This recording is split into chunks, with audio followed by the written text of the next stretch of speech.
വെളിയനാട് കൃഷിഭവൻ പരിധിയിലെ കിഴക്കേ വെള്ളിസ്രാക്കൽ പാടശേഖരത്തിലെ നെല്ല് സംഭരിക്കാൻ അടിയന്തര നടപടി വേണമെന്ന ആവശ്യവുമായി കർഷകർ.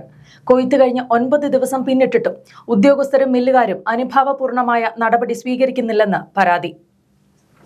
വെളിയനാട് കൃഷിഭവന് കീഴിലെ 80 ഏക്കറിലധികം വരുന്ന കിഴക്കേ വെള്ളിസ്രാക്കൽ പാടശേഖരത്തിൽ 9 ദിവസങ്ങൾക്ക് മുമ്പ് കൊയ്ത്ത് പൂർത്തിയായതാണ്.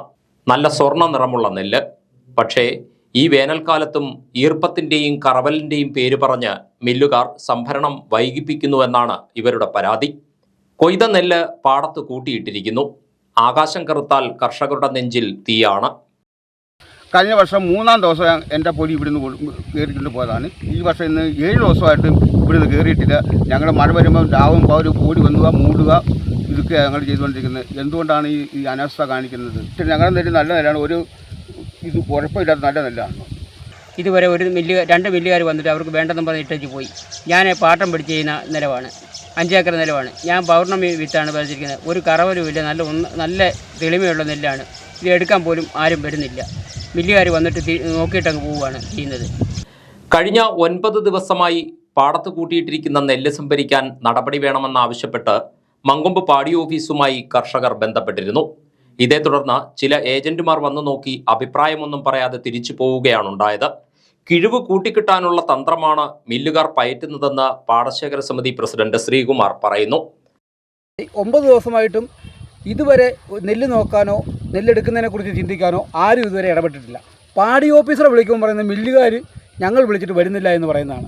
ഇത് ശരിക്കും സർക്കാരിൻ്റെ ഉദാസീനതയാണ്. കാരണം കൃഷിക്കാരെ വലയ്ക്കുന്ന ഒരു നടപടിയാണ് സ്വീകരിച്ചുകൊണ്ടിരിക്കുന്നത്.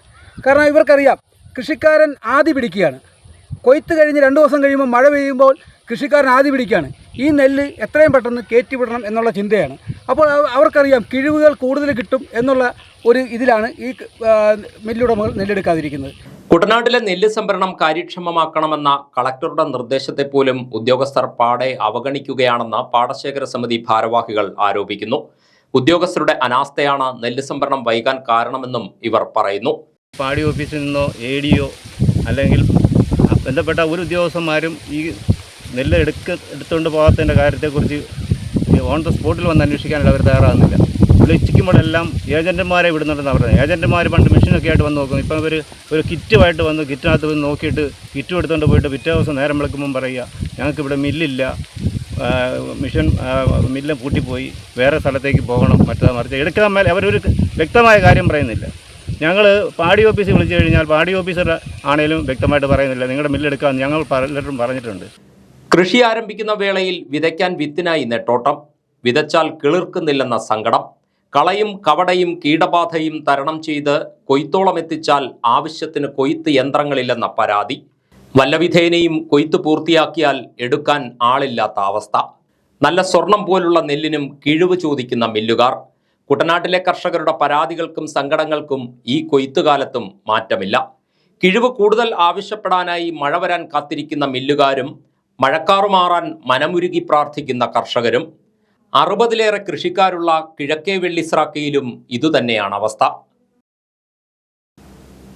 ലഹരിരഹിതമാകാൻ അക്ഷരമുറ്റം, മാലിന്യമുക്തമാകാൻ ഐ ലവ് കോട്ടയം തുടങ്ങിയ പദ്ധതികളുമായി കോട്ടയം ജില്ലാ പഞ്ചായത്തിന്റെ 2025-26 വർഷത്തെ ബഡ്ജറ്റ്.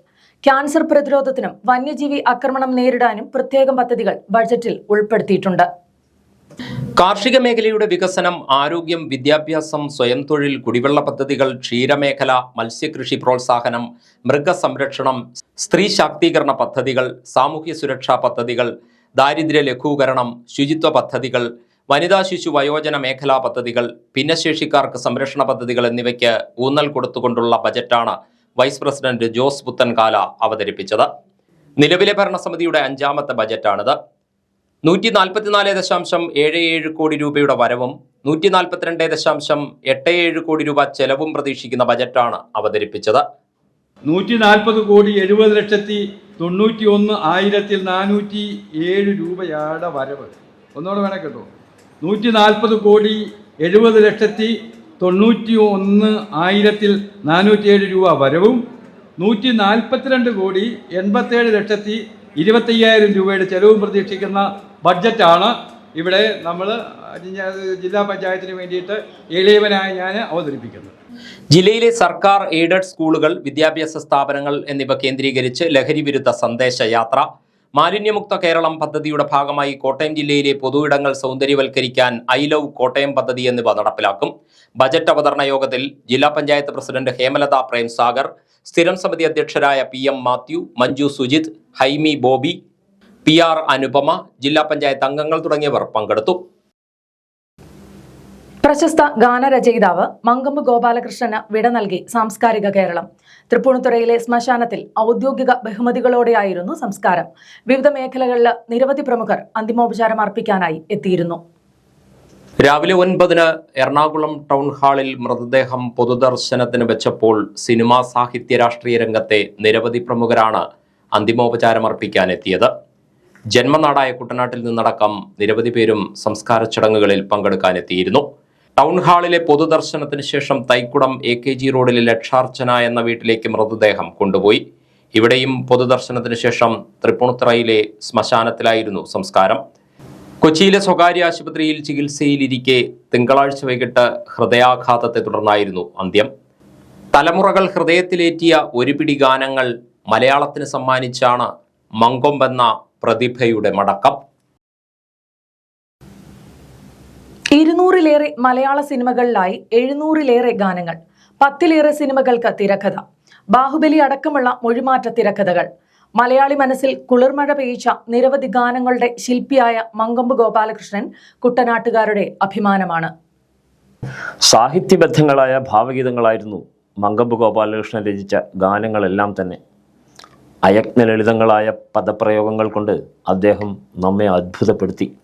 അന്തരീക്ഷം അനുരാഗമധുരമാണെങ്കിലും എനിക്കെന്നും വിലപിക്കാനാണ് യോഗം എന്ന ആ പരിതാപം ഇത്ര ആയാസരഹിതമായി പങ്കുവച്ചവർ വേറെയില്ല.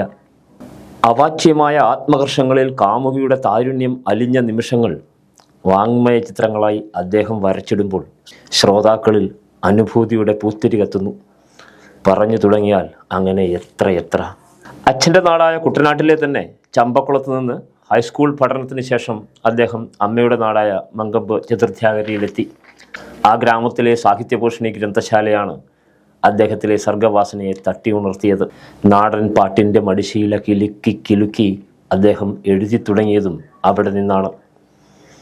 തൻ്റെ ആദ്യകാല രചനകളിലൊന്നുമായി സാക്ഷാൽ വയലാർ രാമവർമ്മയെ കാണാൻ ആലപ്പുഴയ്ക്ക് പോയതുൾപ്പെടെ അക്കാലം ഓർത്തെടുക്കുകയാണ് സുഹൃത്തും അയൽവാസിയുമായ തോളൂർ ശിവൻപിള്ള. എവിടെ പോകണമെങ്കിലും ഞങ്ങളും ഇന്ന് ഒരുമിച്ച് പോകും. ഈ ആദ്യം ഈ ഗാനം എഴുതിയ വയലാർ രാമവർമ്മയെ കൊണ്ട് കാണിക്കുന്ന ഞാനും അവനും കൂടെ ആലപ്പുഴയിൽ പോയാണ് കാണിക്കുന്നത്. ആലപ്പുഴ ഒരു യോഗത്തിൽ വയലാർ രാമവർമ്മ പ്രസംഗിക്കാൻ വന്നപ്പം അവിടെ വെച്ചാണ് ഇവൻ എഴുതിയ ആദ്യ കവിതകൾ അദ്ദേഹത്തെ കാണിക്കുന്നത്. അത് കാണിച്ചു കഴിഞ്ഞപ്പോഴത്തേക്ക് പുള്ളിക്കും അവനോടൊരു പ്രത്യേക ഒരു സ്നേഹം തുടങ്ങി. അങ്ങനെയാണ് ഇവർ തമ്മിൽ ആ അഭേദ്യമായ ബന്ധം ഉണ്ടായത്. പിന്നെ ഇവിടെ താമസിച്ചുകൊണ്ടിരുന്നപ്പോൾ ഞങ്ങൾ ഈ നമ്മുടെ വായനശാലകൾ അവിടെ ആ ജട്ടിയുണ്ടല്ലോ, ആ ജട്ടിയെ കയറി ഇരിക്കും. 3-4 പേര് കാണും. അപ്പോൾ അവരുമായിട്ടിരുന്ന് വർത്തമാനം എല്ലാം പറഞ്ഞ് കുറേ കഴിയുമ്പോൾ അവൻ പറയും നമുക്കൊന്ന് സിനിമയ്ക്ക് പോകാമെന്ന് പറയും. അന്ന് ബോട്ടേ ഉള്ളൂ. രാത്രി 8-8:30 ആകുമ്പോഴത്തേക്ക് ഒരു ബോട്ട് വരും ആലപ്പുഴയ്ക്ക്. അതൊക്കെ ഞങ്ങൾ സെക്രട്ടറിയേക്കാണ് പോകുന്നു. സിനിമയും കഴിഞ്ഞ് തിരിച്ച് ഇങ്ങോട്ട് വരുമ്പം അവൻ ഒരു കെട്ട് പുസ്തകങ്ങളാണ്, മാസികകളാണ് വാങ്ങിക്കുന്നത്, സിനിമാ മാസികകൾ. ഓർമ്മകളിൽ മായാത്ത ഒരുപിടി മധുരഗാനങ്ങൾ നമുക്ക് സമ്മാനിച്ച് പുഷ്പാർച്ചന കഴിച്ച് പുണ്യതീർത്ഥവും കുടിച്ച് ലക്ഷാർച്ചനയും കണ്ടു മടങ്ങി മലയാളിയുടെ സ്വന്തം മങ്കൊമ്പ്. ഗ്രാമപഞ്ചായത്തുകളുടെ നേതൃത്വത്തിൽ കുടിവെള്ള വിതരണം അടിയന്തരമായി ആരംഭിക്കണമെന്നാവശ്യപ്പെട്ട് എടത്വ വികസന സമിതി പ്രതിഷേധ സമരം സംഘടിപ്പിച്ചു. നെല്ല് സംഭരണത്തിനു ശേഷം പണം കർഷകർക്ക് യഥാസമയം നൽകണമെന്നും ആവശ്യം. കടുത്ത വേനലിൽ കുട്ടനാട്ടിൽ പ്രാഥമിക ആവശ്യങ്ങൾക്ക് പോലും വെള്ളമില്ലാത്ത അവസ്ഥയാണ്. ജല അതോറിറ്റി മുഖാന്തരം ശുദ്ധജല വിതരണം നടത്തി വന്നിരുന്ന ഇടങ്ങളിൽ സ്രോതസ്സുകളിലെ ജലലഭ്യത കുറവും വിതരണ ലൈനിലെ തകരാറുകളും മൂലം കുടിവെള്ള വിതരണം മുടങ്ങുന്ന സാഹചര്യവുമാണ് നിലനിൽക്കുന്നത്. കുട്ടനാട്ടിലെ 13 പഞ്ചായത്തുകളിലും ശുദ്ധജലം വിതരണം ചെയ്യുന്നതിന് ലക്ഷ്യമിട്ടുള്ള പുതിയ നീരേറ്റുപുറം വാട്ടർ ട്രീറ്റ്മെന്റ് പ്ലാന്റിന്റെ നിർമ്മാണം അടിയന്തരമായി പൂർത്തിയാക്കണമെന്നാവശ്യപ്പെട്ടാണ് എടത്വ വികസന സമിതി പ്രതിഷേധ സമരം സംഘടിപ്പിച്ചത്. വാട്ടർ അതോറിറ്റി എടത്വ ഓഫീസ് കെട്ടിടവും ക്വാർട്ടേഴ്സും നിർമ്മിക്കുന്നതിന് അടിയന്തര നടപടി സ്വീകരിക്കണമെന്നും സമിതി ഭാരവാഹികൾ ആവശ്യപ്പെടുന്നു. വായു കഴിഞ്ഞാൽ പിന്നെ ഉള്ളത് ഏറ്റവും പ്രധാനപ്പെട്ട ശുദ്ധജലമാണ്. വെള്ളം സർവത്ര, എന്നാൽ കുടിക്കാൻ ഒരു തുള്ളി ഇല്ല പോലും എന്ന് പണ്ട് പറഞ്ഞു വെച്ചിരുന്നതിൻ്റെ ഏറ്റവും വലിയ നേർസാക്ഷ്യമാണ് നമ്മുടെ കുട്ടനാട് പ്രദേശം. രക്ഷാധികാരി ആന്റണി ഫ്രാൻസിസ് കട്ടപ്പുറം അധ്യക്ഷത വഹിച്ച പ്രതിഷേധ യോഗം പ്രസിഡന്റ് ഐസക് എഡ്വേർഡ് ഉദ്ഘാടനം ചെയ്തു. Vice president advocate Isaac Raju പ്രമേയം അവതരിപ്പിച്ചു.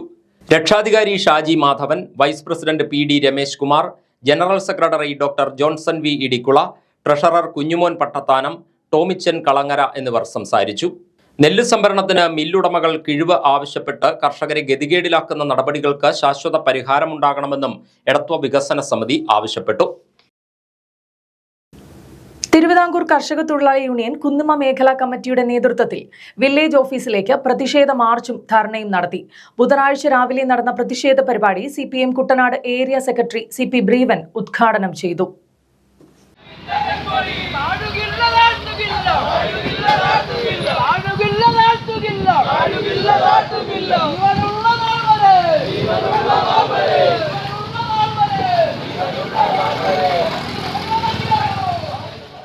നെൽവയൽ നീർത്തട സംരക്ഷണ നിയമം കർശനമായി നടപ്പാക്കുക, തരം മാറ്റുന്നതിനായി തരിശിടരുത്, അന്യായമായ തരം മാറ്റം അനുവദിക്കാതിരിക്കുക, അർഹരായ മുഴുവൻ ആളുകൾക്കും പട്ടയം നൽകുക, പ്രദേശത്തെ കുടിവെള്ള പ്രശ്നം അടിയന്തരമായി പരിഹരിക്കുക തുടങ്ങിയ ആവശ്യങ്ങൾ ഉന്നയിച്ചുകൊണ്ട് കേരള സ്റ്റേറ്റ് കർഷക തൊഴിലാളി യൂണിയന്റെ നേതൃത്വത്തിൽ സംസ്ഥാന വ്യാപകമായി നടത്തിയ സമരത്തിന്റെ ഭാഗമായാണ് മാർച്ചും ധർണയും സംഘടിപ്പിച്ചത്.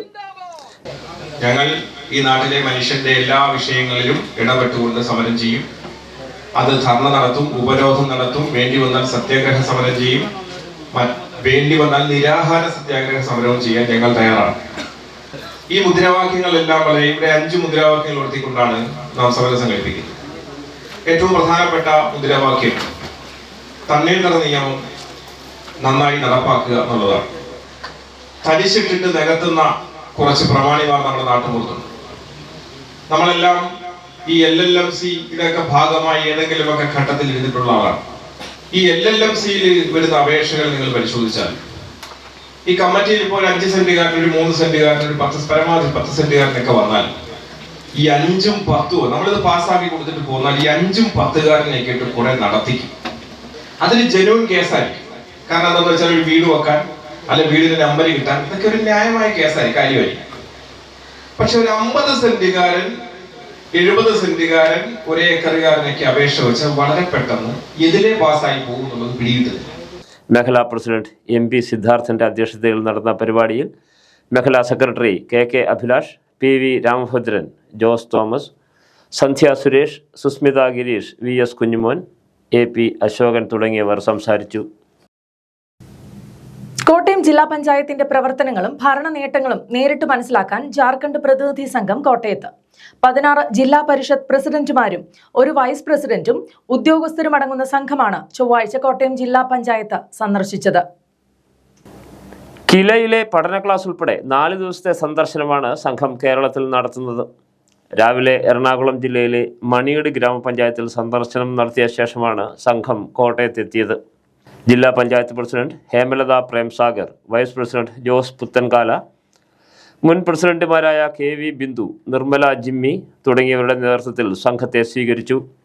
കൗൺസിൽ ഹാളിൽ നടന്ന കൂടിക്കാഴ്ചയിൽ വിവിധ മേഖലകളിൽ കേരളം കൈവരിച്ച നേട്ടങ്ങളെക്കുറിച്ചും ത്രിതല പഞ്ചായത്ത് ഭരണ സംവിധാനത്തിൻ്റെ പ്രവർത്തനങ്ങളെക്കുറിച്ചും ജനകീയ സർക്കാരുകളുടെ നേതൃത്വത്തിൽ നടന്ന സാമൂഹ്യ ആരോഗ്യ വിദ്യാഭ്യാസ മുന്നേറ്റങ്ങളെക്കുറിച്ചും വിശദീകരിച്ചു. ഇവിടെ നിന്ന് മനസ്സിലാക്കിയ കാര്യങ്ങൾ പ്രചോദനം നൽകുന്നവയാണെന്നും അവ ജാർഖണ്ഡിലും നടപ്പാക്കാൻ ശ്രമിക്കുമെന്നും സംഘാംഗങ്ങൾ പറഞ്ഞു. വ്യാഴാഴ്ചയാണ് സന്ദർശകർ ജാർഖണ്ഡിലേക്ക് മടങ്ങുക. വെള്ളപ്പൊക്കമുണ്ടായാൽ സ്വീകരിക്കേണ്ട നടപടികൾ, രക്ഷാപ്രവർത്തനം എന്നിവയെക്കുറിച്ച് അവബോധം നൽകുന്നതിനായി തലവടി പഞ്ചായത്തിൽ മാർച്ച് 22 നടക്കുന്ന മോക്ക് ഡ്രില്ലിന് മുന്നോടിയായുള്ള ടേബിൾ ടോപ്പ് എക്സസൈസ് സംഘടിപ്പിച്ചു. ചക്കുളത്തുകാവ് ഓഡിറ്റോറിയത്തിൽ നടന്ന പരിപാടി തലവടി ഗ്രാമപഞ്ചായത്ത് പ്രസിഡന്റ് ഗായത്രി B നായർ അധ്യക്ഷയായി.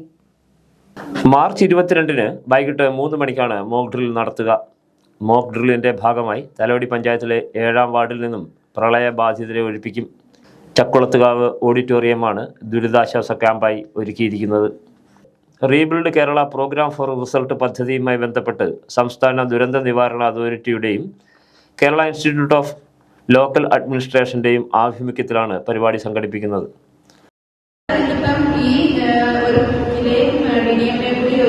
പ്രോഗ്രാമിന്റെ ഭാഗമായിട്ട് നമ്മൾ പമ്പ നദീതടത്തിലുള്ള പഞ്ചായത്തുകളെയാണ് സെലക്ട് ചെയ്തിരിക്കുന്നത്. അപ്പോൾ 9 ക്ലസ്റ്ററുകളായിട്ടാണ് വന്നേക്കുന്നത്. ഇപ്പോൾ ആകെ 2 ക്ലസ്റ്ററാണ് നമുക്ക് കഴിയുന്നത്. ബാക്കി ക്ലസ്റ്ററുകൾ ഇനിയും നമുക്ക് പൂർത്തീകരിക്കേണ്ടതുണ്ട്. ഇനിയിപ്പോൾ 2 ഉച്ചയ്ക്ക് ശേഷം മാവേലിക്കരയിലാണ് മീറ്റിംഗ് ഉള്ളത്. 21-ാം തീയതി മാവേലിക്കര ക്ലസ്റ്ററിലാണ് നമ്മൾ മോക്കിൽ വെച്ചിരിക്കുന്നത്. 22-നാണ് നമ്മളിവിടെ തലവടിയിൽ നമ്മളിപ്പോൾ സെലക്ട് ചെയ്തിരിക്കുന്നത്. ഗ്രാമപഞ്ചായത്ത് പ്രസിഡന്റുമാരായ Ancy Bijoy, T K Thankachan, K Suramya, R Rajumon, Thalavady ഗ്രാമപഞ്ചായത്ത് vice president Joji Abraham, Kuttanad tahsildar P D Sudhi, block panchayat അംഗം Ajith Kumar Pisharath, hazard analyst C Chandu, ജനപ്രതിനിധികൾ, സെക്രട്ടറിമാർ, വിവിധ വകുപ്പിലെ ഉദ്യോഗസ്ഥർ തുടങ്ങിയവർ പങ്കെടുത്തു. ഇന്നലകളിൽ ഇന്ന്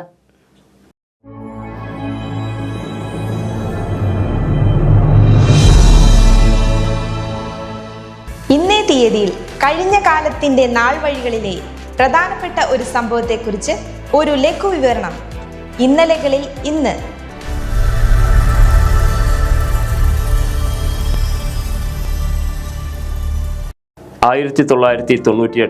മാർച്ച് 19 ഇന്ത്യൻ കമ്മ്യൂണിസ്റ്റ് മാർക്സിസ്റ്റ് നേതാവും കമ്മ്യൂണിസ്റ്റ് താത്വികാചാര്യനും ഐക്യ കേരളത്തിന്റെ ആദ്യ മുഖ്യമന്ത്രിയുമായിരുന്ന ഏലംകുളം മനയ്ക്കൽ ശങ്കരൻ നമ്പൂതിരിപ്പാടെന്ന EMS നമ്പൂതിരിപ്പാട് വിട പറഞ്ഞു. ചരിത്രകാരൻ, തത്വചിന്തകൻ, സാമൂഹ്യ പരിഷ്കർത്താവ്, വാഗ്മി തുടങ്ങി വിവിധ മേഖലകളിൽ നിറഞ്ഞു നിന്ന EMS ആധുനിക കേരളത്തിൻ്റെ ശില്പികളിൽ പ്രധാനിയാണ്. മലപ്പുറം ജില്ലയിൽ പെരിന്തൽമണ്ണയ്ക്കടുത്ത് പ്രശസ്തമായ ഏലംകുളം മനയിൽ പരമേശ്വരൻ നമ്പൂതിരിപ്പാടിൻ്റെയും വിഷ്ണുദത്ത അന്തർജനത്തിൻ്റെയും മകനായി 1909 ജൂൺ 13 ജനനം. പാലക്കാട്ടെ സ്കൂൾ വിദ്യാഭ്യാസത്തിനു ശേഷം കോളേജ് പഠനത്തിനായി തൃശൂർ സെൻറ് തോമസ് കോളേജിൽ ചേർന്നു. ഇക്കാലയളവിൽ ഇന്ത്യൻ നാഷണൽ കോൺഗ്രസിലും ഇന്ത്യൻ സ്വാതന്ത്ര്യ പ്രസ്ഥാനങ്ങളിലും സജീവമായി പങ്കെടുത്തു. 1932 കോളേജ് വിട്ട് മുഴുവൻ സമയ രാഷ്ട്രീയ പ്രവർത്തകനായി.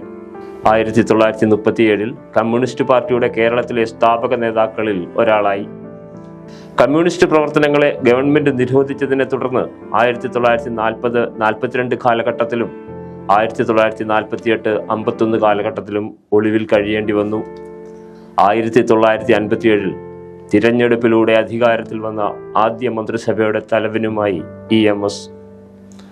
കേരളത്തിൻ്റെ സാമൂഹ്യ വ്യവസ്ഥിതിയെ അപ്പാടെ മാറ്റിമറിച്ച ഭൂപരിഷ്കരണ നിയമം, വിദ്യാഭ്യാസ പരിഷ്കരണ നിയമം എന്നിവ അദ്ദേഹത്തിൻ്റെ കാലത്ത് നടപ്പാക്കപ്പെട്ടവയാണ്. 100-ലധികം പുസ്തകങ്ങളും നിരവധി ലേഖനങ്ങളും EMSൻ്റേതായിട്ടുണ്ട്. കുടമാളൂർ തെക്കേടത്ത് ആര്യ അന്തർജനമാണ് ഭാര്യ. 1998 മാർച്ച് 19 അദ്ദേഹം യാത്രയായപ്പോൾ 27 വർഷങ്ങൾക്കിപ്പുറവും ഒരു കാര്യം പറയാതെ വയ്യ. ആധുനിക കേരളത്തിന് EMS ഇല്ലാതെ ഒരു ചരിത്രമില്ല. കോട്ടയം ജില്ലാ പഞ്ചായത്തിന്റെ ആഭിമുഖ്യത്തിൽ ഭിന്നശേഷിക്കാർക്കായുള്ള ഇലക്ട്രോണിക് വീൽചെയർ വിതരണം നടന്നു. ജില്ലാ പഞ്ചായത്ത് അങ്കണത്തിൽ നടന്ന പരിപാടിയിൽ പ്രസിഡന്റ് ഹേമലത പ്രേംസാഗർ വിതരണോദ്ഘാടനം നിർവഹിച്ചു. ഭിന്നശേഷിക്കാർക്ക് വേണ്ടി വകയിരുത്തിയ ഫണ്ടാണ് ഇലക്ട്രോണിക്സ് വീൽചെയറും മുച്ചക്ര വാഹനവുമായിരുന്നു. അത് മുച്ചക്ര വാഹനത്തിൻ്റെ വിതരണം നേരത്തെ കഴിഞ്ഞതാണ്. അപ്പോൾ അവശേഷിക്കുന്ന 3 പേർക്കുള്ള ഇലക്ട്രോണിക് വീൽചെയറിൻ്റെ വിതരണമാണ് ഇന്നിവിടെ നടക്കുന്നത്. 3 ഡിവിഷനിലേക്കുള്ള ആളുകൾ വന്നിട്ടുണ്ട്. അവർക്ക് ഔപചാരികമായി ഈ വീൽചെയർ കൈമാറും. ജില്ലാ പഞ്ചായത്തിൻ്റെ ഭിന്നശേഷിക്കാർക്കായുള്ള പദ്ധതി പ്രകാരമാണ് വീൽചെയർ വിതരണം ചെയ്തത്. ജില്ലാ panchayat vice president Jose Puthenkala, സ്ഥിരം സമിതി അധ്യക്ഷരായ PM മാത്യു, മഞ്ജു സുജിത്, ഹൈമി ബോബി, PR അനുപമ, അംഗങ്ങളായ KV Bindu, Nirmala Jimmy, TN Girish Kumar, Sudha Kurian, doctor Rosamma Sony തുടങ്ങിയവർ പങ്കെടുത്തു. Ramagiri Punarjani pain and palliative area കമ്മിറ്റിയുടെ നേതൃത്വത്തിൽ ലഹരി വിരുദ്ധ കൂട്ടായ്മ സംഘടിപ്പിച്ചു. രാമഗിരിയിൽ നടന്ന പരിപാടി ഏരിയ സെക്രട്ടറി G ഉണ്ണികൃഷ്ണൻ ഉദ്ഘാടനം ചെയ്തു. പ്രസിഡന്റ് MV പ്രിയ അധ്യക്ഷയായി. ജോബി തോമസ്, ബിജിൻ R ഭദ്രൻ എന്നിവർ സംസാരിച്ചു. വിശുദ്ധ ഔസേപ്പിതാവിന്റെ മരണത്തിരുനാൾ ആചരിച്ച് വിശ്വാസികൾ. ചമ്പക്കുളം കല്ലൂർക്കാട് സെന്റ് മേരീസ് ബസിലിക്കയിലും കായൽപ്പുറം സെന്റ് ജോസഫ് തീർത്ഥാടന കേന്ദ്രത്തിലും നടന്ന ചടങ്ങുകൾ ഭക്തിസാന്ദ്രമായി.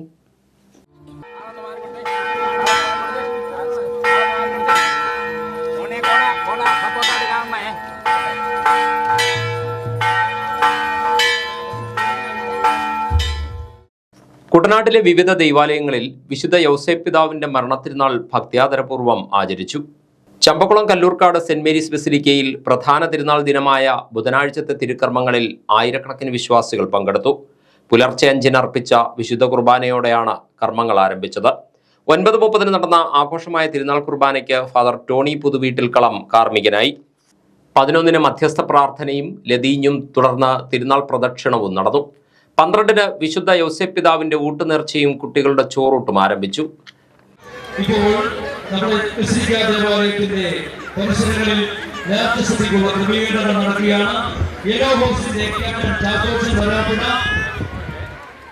വൈകിട്ട് 6-ന് ആഘോഷമായ റംശയ്ക്ക് ശേഷമായിരുന്നു കൊടിയിറക്ക്. തിരുനാൾ ആചരണത്തിൽ പങ്കെടുക്കാനെത്തിയ വിശ്വാസികൾക്കായി ഡിവൈഎഫ്ഐ നടുഭാഗം മേഖലാ കമ്മിറ്റിയുടെ നേതൃത്വത്തിൽ തണ്ണീർ പന്തൽ ഒരുക്കിയിരുന്നു. പ്രസിദ്ധമായ കായൽപ്പുറം സെന്റ് ജോസഫ് തീർത്ഥാടന കേന്ദ്രത്തിൽ ഭക്തി നിർഭരമായിരുന്നു ചടങ്ങുകൾ. രാവിലെ 6:15-ന് സപ്ര പ്രാർത്ഥനയോടെയാണ് പള്ളിയിൽ കർമ്മങ്ങൾ ആരംഭിച്ചത്. 9:30-ന് ആഘോഷമായ വിശുദ്ധ കുർബാന അർപ്പിച്ചു. ഫാദർ ജസ്റ്റിൻ കായംകുളത്തുശ്ശേരി മുഖ്യ കാർമ്മികനായി. 11-ന് പ്രദക്ഷിണത്തിന് ശേഷം നേർച്ച ഭക്ഷണം വെഞ്ചരിപ്പും കുഞ്ഞിപ്പൈതങ്ങളുടെ കന്നിച്ചോറൂട്ടും നടന്നു. 12-നായിരുന്നു പ്രസിദ്ധമായ ഊട്ടുനേർച്ച.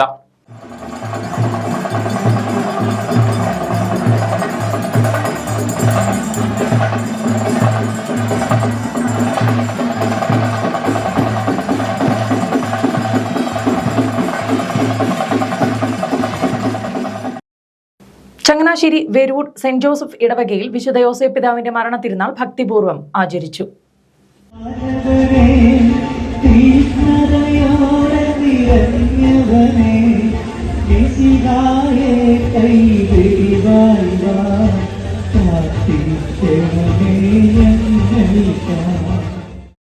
സെന്റ് ജോസഫ് ഇടവകയിൽ വിശുദ്ധ യൗസേപ്പിതാവിന്റെ മരണത്തിരുനാൾ ഭക്ത്യാദരപൂർവ്വം ആചരിച്ചു. രാവിലെ 10-ന് ഫാദർ ജോസ് പുത്തൻചിറ വിശുദ്ധ കുർബാന അർപ്പിച്ചു. ഫാദർ ആന്റണി ഏത്തക്കാട്ട് തിരുനാൾ സന്ദേശം നൽകി. 12-ന് പ്രദക്ഷിണം ആരംഭിച്ചു.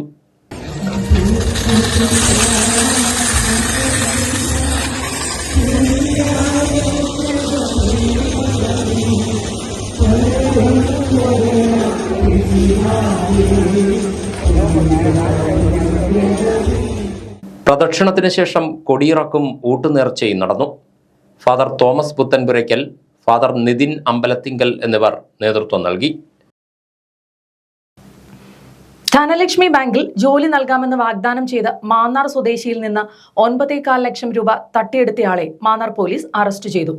എറണാകുളം ഇടപ്പള്ളി മാളിയേക്കൽ റോഡിൽ അമൃത ഗൗരി അപ്പാർട്ട്മെന്റിൽ കിഷോർ ശങ്കറാണ് അറസ്റ്റിലായത്.